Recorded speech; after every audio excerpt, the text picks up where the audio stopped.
What is cool about this is what I liked about the story. By the way, Morgan wrote it. Absolutely. Was that it's two guys who have healing to do, and played by Michael Clarke and Morgan. And I think in this day and age, to see two guys from really different cultures, a really different way, in a real honest way, grow over this journey. So it's sort of Black, White, and Blues is like I'd call it almost a spiritual journey set against blues and gospel and country western music.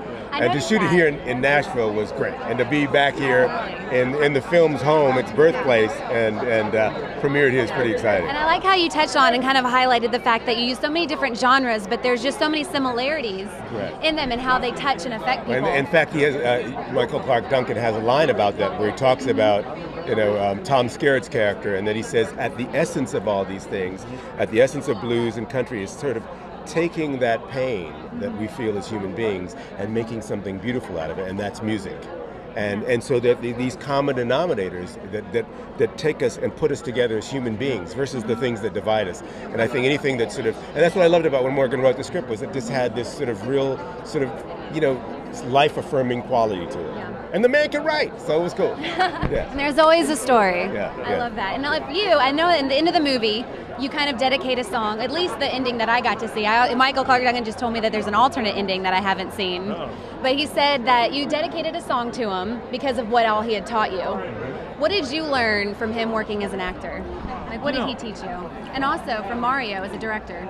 I think you just learn, they're so talented. They open your eyes up into different ways and kind of how to interpret things in different avenues. And Mario was really great to, especially script. He's worked with a lot of scripts, helped me see, and he brought different aspects that I didn't really necessarily first conceive to just, so I would say, just heighten everything. You have something and then you give it to someone and they paint a different color on it that really embellishes and it makes it different. It was great. Yeah. Great experience. And I love how you talked about how the story's a lot about second chances and finding redemption and a journey, but I think it's also has a lot about forgiveness. Like when you wrote it, was there kind of like a personal connection that you had with that? I really just wanted to write something. I mean, I was big on redemption and big on forgiveness. Just kind of like I see those things as like blocking people from moving forward. So it's like a kind of a passage that you got to go through. So I really just wanted to explore that. And there's something about the blues music that kind of feels that. So it just seemed like a good connection. And then Mario really brought a lot of the country. And I realized the script's kind of like a country song in a way. There's a bit, and he looks good in the hat too, which helps. Oh, absolutely. You look very nice as a cowboy. Sepia Marlboro, man. But I think in this particular time where we are in history, to see these two men really sort of genuinely, finding the beauty in each other and getting over some serious personal stuff that involves them both, and saying, wow, what brings us together? And it's a tough journey. Black, White, and Blues is a tough journey, but well, I also wanted to ask you, you've once said that your father, who you kind of got a lot of your filmmaking background from, once taught you that show business is sometimes a lot about the business and less about the show. When it comes to independent filmmaking, do you find that more or less true?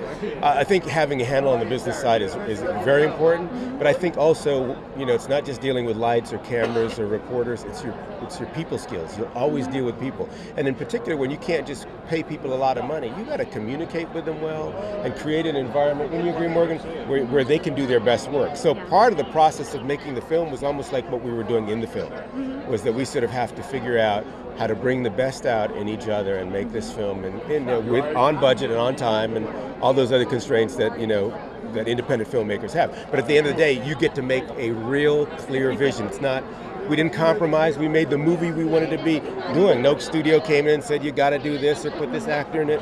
We took the people we wanted to do. And from the time I met Morgan and we sat on my deck and we talked about this film to now, I really feel that this film is the vision we wanted to make. Don't you feel that? Yeah. Oh, yeah. Created something that everyone can believe in. So whether it's, people don't like it, it's on us. In fact, if most of Mario, though. If they don't like it, they like it. It's mostly on email Mario. Writing, you know what I mean? And if they love it, it's mostly the directing. But so we'll see. We're about to check it out. And I have never seen the whole film finish. So you haven't. So this is going to be exciting. Well, that's exciting. Well, what is it like to premiere it here at the Nashville Film Festival? Ask me after a couple drinks. I'm going to go inside, get my line dancing on, and I'll tell you then. Perfect. Well, thank you so much for joining us. You guys enjoy the film. Thank you.